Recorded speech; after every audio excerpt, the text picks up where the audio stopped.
For those of you looking for something a bit more robust and iconic, Anvil will have you covered with one of our fan favorite ships. Let's hear from the team currently working on the Anvil Carrack. The Carrack is the first ship in production for deep space exploration. One thing we've learned on our bigger ships that we've done before is that everything is being driven by interior. There is no point starting the exterior work until we're 100% happy that the interior works exactly as it should. It doesn't create any problems. All the viz areas are working fine. There is enough room for everything. Nothing needs to be shifted. Because before, on the first ships we've made, we kind of tried to build both at the same time. And that started causing conflicts. And you had to go back and redo quite a lot of things, which we kind of stopped doing fairly recently. And starting on Reclaimer and now Carrack and a few other ships that we are building on right now, exterior always started a little bit after everything else.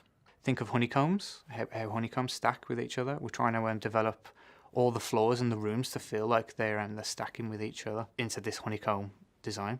We're trying to stick to like no 90-degree corners. It's all 30 and 60 degrees. All the floors are raised up and all the pipe work and machinery is all underneath. The lighting we're going to go for is very blue overall feel with a red accent colour in certain places, and it's very heavy military inspired.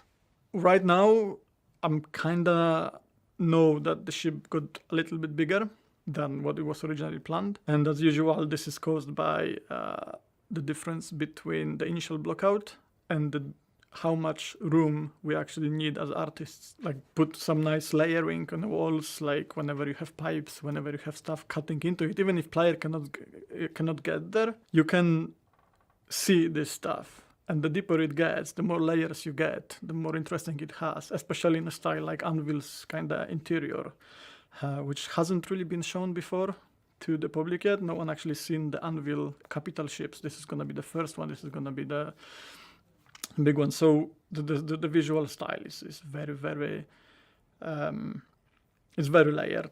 It's very kind of utilitarian. It's very militaristic. It's much more militaristic, I would say, than what Aegis does.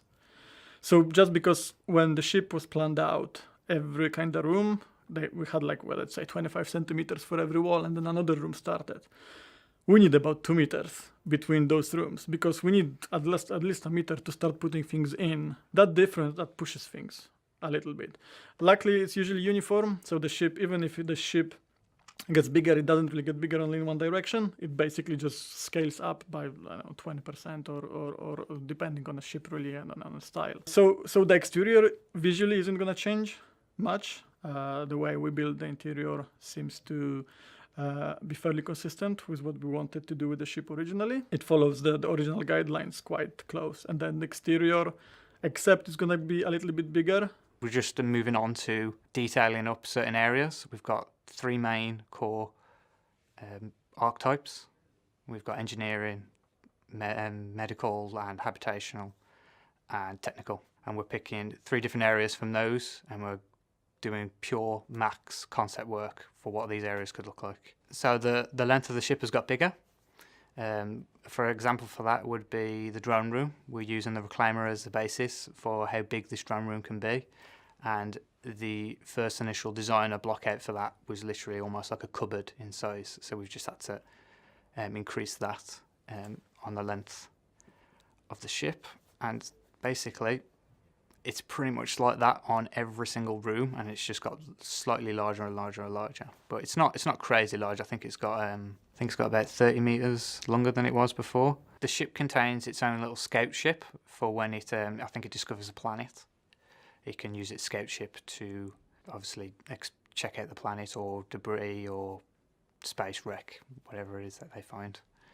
It also has a hangar for a Anvil style-esque rover, which has got to be created yet, and it's also got 3 modular pods on the back which can be customized by the player. At the moment we're currently just doing the cargo units for those modular pods, and design will tell us what the other specs are for the other pods that can be switched out. It's pretty much a Prometheus from the movie. of our universe. This is the explorer's ship. This is the ship that you can basically just get a crew of other 5 people and just go on an adventure of exploring planets. And you can spend on this ship months or years. You just go, and it's self-sustaining. It's really, really mobile. You can modify it, or like you can customize it to some extent, depending, do you want to do like a deep space exploration or planned exploration, or do you just want to hold some cargo into a very, very long distance? There will be a possibility to play around with that. It's also fairly well armed, so it can defend itself. If it's gonna get attacked, it's quite good at it. It has possibility of on-foot exploration, so it has a rover. Because it is the exploration ship of the universe, the whole interior is gonna feel very, very open. The canopy that you can basically hang on top of the visual, like a lot of windows, a lot of nice visual, like open rooms, especially on the top deck.